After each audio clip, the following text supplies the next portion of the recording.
Some 15 minutes past the hour of 12, you're here on 3FM 92.7. My name is Beatrice Adu, and if you were joining us on the radio, you heard the Attorney General, Dominic Ayine, giving details of the information he's gathered so far on the National Service Secretariat scandal. I'll be running you through some of the details he gave us just a minute ago if you're just joining us. My name is Beatrice Adu. Now, just a summary of what the Attorney General Dominic Ayine just gave us, and I'll be bringing you that summary very shortly. But let me bring you some other headlines we have for you at this hour. Attorney General files to file charges against 12 former directors at the National Service Authority over 548 million Ghana cedi criminal enterprise. Also coming up in the next 15 minutes, nurses and midwives finally call off 10-day strike after Parliament Health Committee's intervention. We call on our dear nurses and midwives to resume their normal shift duties from Saturday, and we wish to assure you that we will not rest on our oars. Also, the King of Dagbang pays historic visit to President John Mahama at the presidency. We'll tell you shortly what the discussion centered on.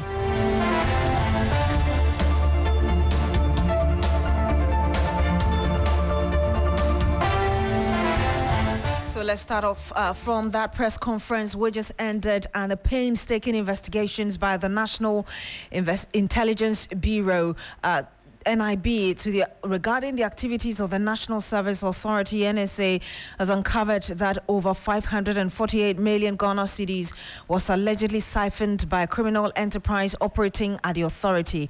This was disclosed by the Attorney General and Minister for Justice, Dr. Dominic Ayine, just some minutes ago at a media briefing as part of progress made since the dissolved Operation Recover or Loot, ORO. Now, ORO was launched as a countermeasure to retrieve looted state funds and property from individuals. Let's listen to a bit of what Dr. Dominic Ayine said some minutes ago. Our investigations have revealed a sprawling criminal enterprise whose network covers the entire country. This criminal enterprise was run by top-level executives of the National Service Authority and their accomplices in the private sector, known as vendors or service providers. This criminal enterprise resulted in the siphoning of huge sums of public funds into private pockets.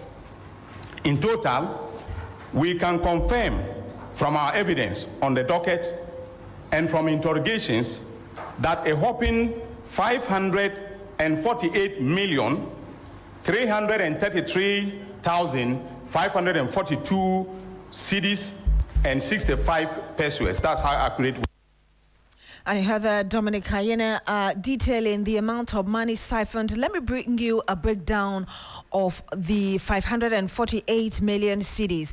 And between 2017-2018, there was about 25 million Ghana cedis siphoned. Between 2018 and 2019, 21 million plus Ghana cedis siphoned. 2020 to 2021, 55 million plus, actually 55.6 million Ghana cedis siphoned. 2022, 2023, 350 million Ghana cedis siphoned, plus some more. And then 2023 to 2024, about 32.8 million Ghana cedis siphoned. The AG went ahead to name individuals involved in this. Let's just take a bit of that detail. There was no indication that Blocks of Life was a registered vendor. Within 2 service years, suspect Gifty Oware Mensah used a total of 9,934 ghost names to misappropriate the aforementioned funds. Investigation further established that after ADB transferred the funds into the account of the company, she subsequently transferred the funds into 4 different company accounts with the names of Amiacom, Scaffold, Oche, and Aristo Logistics and Trading. It was further established that suspect Gifty is a director of Amiacom and Scaffold Company Limited belongs to suspect Abraham Gazy. That between 3rd March 2023 and 24th May 2024, suspect Gifty transferred 22,925,518 Ghana cedis and 69 pesos to Amiacom. And you have the Attorney General, of course, will bring you except more of it in our subsequent bulletins, but just a bit more of the detail before we move on to other issues. I told you earlier that the AG is going ahead to file charges against 12 individuals who worked as executives at the National Service Secretariat or Authority. These include Mustafa Yusuf, Gifty, Owari Mensah, Abraham Gazy, Idris Abubakar, Stephen Kwabena Jemfi, Prince Awuku. You also heard him there talking about other individuals outside of the authority and the secretariat who would also face charges as well.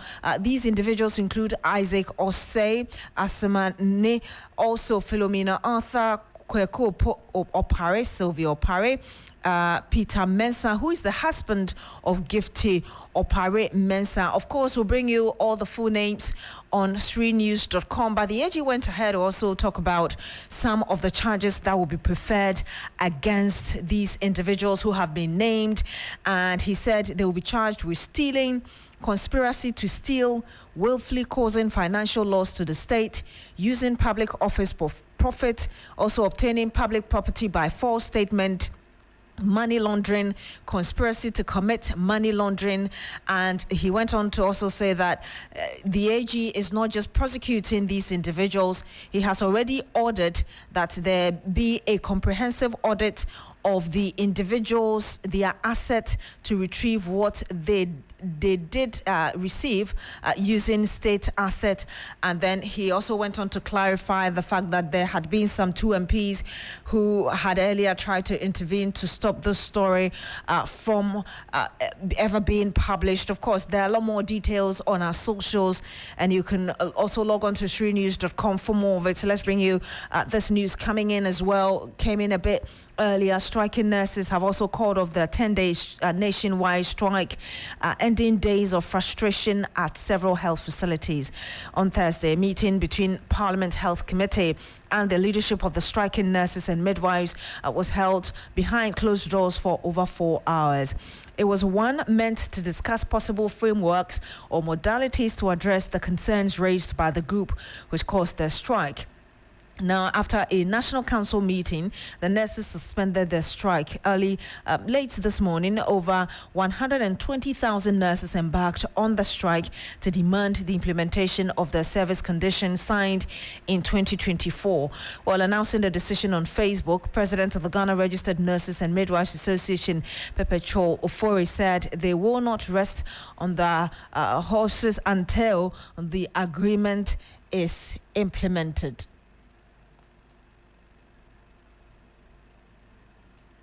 Considering all that has transpired from 2nd June 2025 in relation to the pleas of the good people of Ghana, pleas from our patients, and the timely intervention of the Parliamentary Select Committee on Health, the Ghana Registered Nurses and Midwives Association's industrial action initiated on 2nd June 2025 is hereby suspended, pending the outcome of the follow-up meeting scheduled for 26 June 2025. We call on our dear nurses and midwives to resume their normal shift duties from Saturday, 14th June 2025. And we wish to assure you that we will not rest on our oars until the collective agreement is fully implemented. And Heather Perpetual Ofori, she is the president of the Ghana Registered Nurses and Midwives Association. Some 24 minutes past the hour of 12. When we come back, we'll bring you more. Don't go away. Hello, Ghana. It's a new year and Bills Microcredit is here to support your dreams. If you're not working but want to start a business, don't let money stop you. With just your Ghana card, you can get a loan to turn your ideas into reality. Already running a business? Need more capital? Or are you a salary worker looking for extra funds? Bills offers fast and easy loans with no collateral, no deposit, and no SUSI savings required. Wherever you are, whatever you need, Bills makes it happen. Call Bills Microcredit today. Call 0596 920 833 or 0302 200 390 and get started. Bills is licensed and regulated by the Bank of Ghana. Bills, financing your needs. Terms and conditions apply. Freezer, get the abba. Adama for the abba, a freezer. Adama, a craftsmanship. Adama, Metamosua, my sorry. Canino, Obo Moasia. I do for the Nobium Unum and San last night. I tell what we did was here. Adama for you craft from what we say. Yet the Adruba Cope, a bishop will be a high technology. I go for freezer. When Kwan, and once open your 15 letters. No fugum, what ya no fugum. What the bus here, for your being what you have got to say, over Timono. Then we sure say, woman shown task here. Then what's enough for now? Freezer, power up a day. Freezer, Dacia, a basson do so among Amoniaji. To me, me was sick, to me, but you may not do some doom. Adama, with that Adama, no queer. Adama, you can't resist. Ubenya Adama West Africa for a dream, or baby bear a tongue cry on you. I feel Kayona Kinka in Choya, a dream.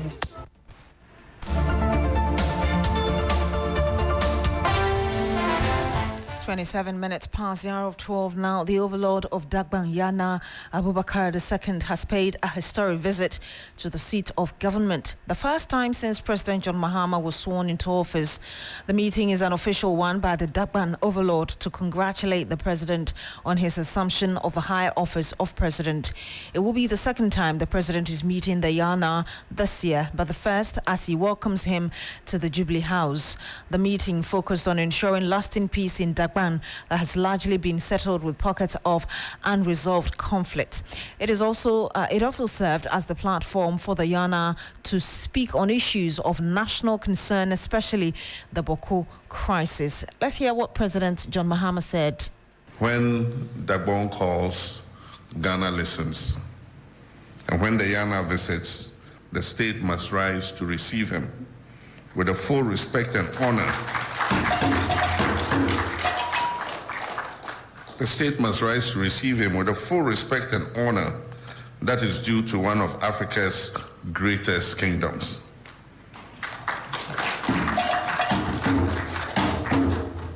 In Dagbang, it is said, and if I don't get this right, don't laugh. Ka yina pam yele ka zugu yuli. I don't know whether I'm saying it right. Ka yina pam yele ka zugu yuli. When the elders walk in unity, the community prospers. Your presence here today is a reaffirmation of the bond between Ghana's democratic institutions and our cherished traditional authorities. This bond must never be broken, for in it lies the continuity of our civilization, our peace, and our development.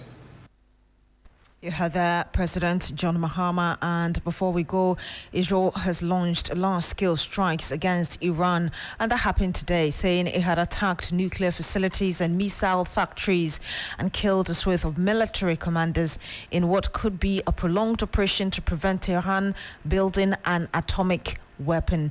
U.S. President Donald Trump reacted to this by saying that Iran had brought the attack on itself by resisting U.S. demands in talks to restrict its nuclear program and urged it to make a deal, quote, with the next already planned attacks being even more powerful, unquote. Now, Washington said that it had no part in the operation. However, Iran has also promised a harsh response to a barrage that killed the heads of both its armed forces and the powerful Revolutionary Guards. And Israel said that it was trying to intercept about 100 drones launched towards Israeli territory in retaliation. My name is Beatrice Adu. Thank you very much for joining us this afternoon. Log on to srinews.com for more news. Coming up next is Business Daily with Bismarck Awusa.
Hello, good afternoon, and welcome to the business news on Business Daily 3FM 92.7. Coming up, agriculturist urges government to ring-fence agri sector for sustained growth. And this entire scheme would also receive their share after the monies were paid to these said ghost names or non-existent national service persons. Also, quite apart from the ghost names,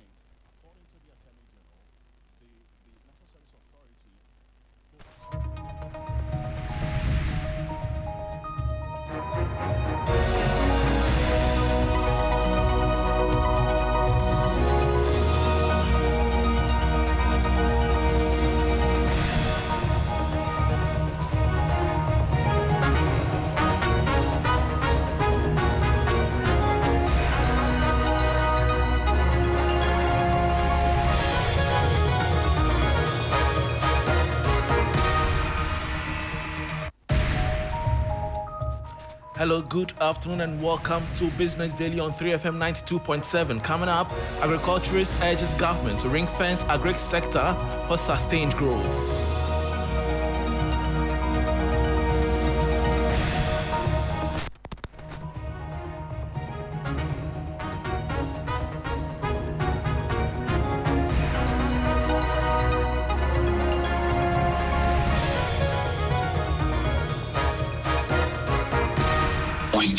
Those factors, we promote those factors, then to be able to sustain the growth. From the medium to long term, agriculture is going to play a major role, given the quantum of budgetary allocation. Also ahead, government targets higher treasury bill seeking 7.58 billion cedis today as yields decline. Plus, energy analyst observes Ghana's green energy ambition is being hampered by funding and incentive. The key component of implementation, which is the private sector participation and mobilizing the necessary resources to implement these policies. I think as a country, we've not focused much on that. I am Bismarck Awusa. These stories and others lined up for you. Please stay.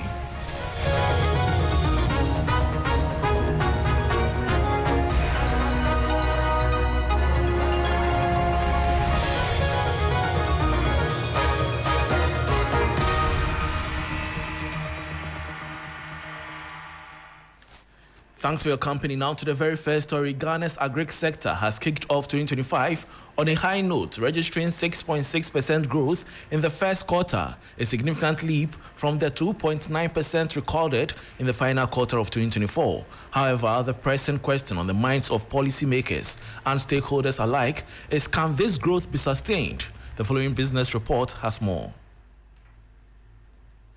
The gross domestic product (GDP) share of agriculture was 23.5% in the first quarter of 2025.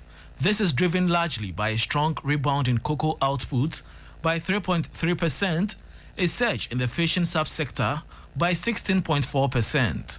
Agriculturist Edward Karewe suggests how the surge in the growth in agriculture can be sustained. The growth is positive, the growth is encouraging, and what we need to do is to make sure that we identify the factors that have led to this type of growth, ensure that those factors are promoted.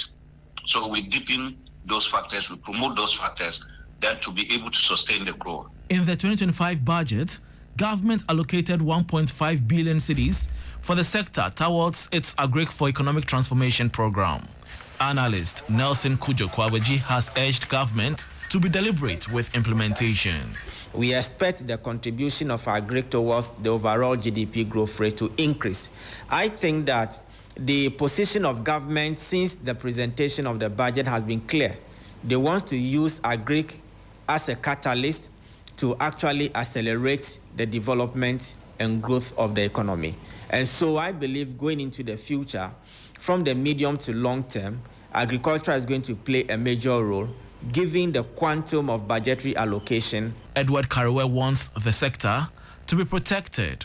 If we are able to align our policies in a manner that they do not cause harm or serious harm to the agricultural production, but rather promote it, that will be the way forward. We all remember the discounted benchmark value, which was implemented in 2019 until 2023. And it used to give some type of gift to importers, including agricultural produce. Experts agree that addressing systemic challenges and supporting farmers provide the opportunity for sustained agricultural growth.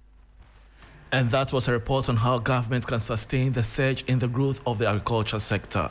Now, government is set to ramp up its domestic borrowing efforts today, aiming to raise a substantial 7.58 billion cedis through its weekly treasury bill auction.